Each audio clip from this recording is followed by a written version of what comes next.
জনগণের ফলাফল অর্জন করার ভূমিকায় অবতীর্ণ হতে হবে, ঐক্যবদ্ধ থাকতে হবে। তিনি নগর সেবক বলেন, মেয়র বলেন, আমি জনগণ ইনশাআল্লাহ 31তম বাস্তবায়ন হবে। আমাদের সবাই সুতরাং আপনাদের উদ্বোধনের সুপারি কর্মকর্তা আপনাদের উদ্দেশ্যে বলা হয় যাদের কাজ চাই তারা চেয়ারে বসে থাকবে, তাদেরকেও দেওয়ার ব্যবস্থা আছে। যাদের কাজ হয়েছে তারাই কিন্তু বক্তব্য আসবে। প্রধান বক্তা পেশা মহানগর বিএনপির সাবেক সাধারণ সম্পাদক, কেন্দ্রীয় কমিটির সাবেক সহ সাধারণ সম্পাদক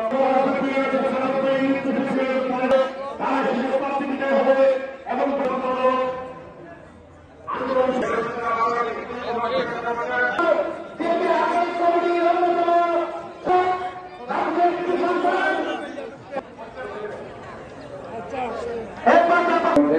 আমরা ইনশাআল্লাহ আমাদের এই কার্যক্রমকে এগিয়ে নিয়ে যাব। আমি আপনাদেরকে ধন্যবাদ জানাচ্ছি, বিশেষ করে হেফাজতের কাছ থেকে সমাপ্ত করার জন্য আমাকে এই জনসংগঠনের নেতৃবৃন্দকে আমি ধন্যবাদ জানাচ্ছি।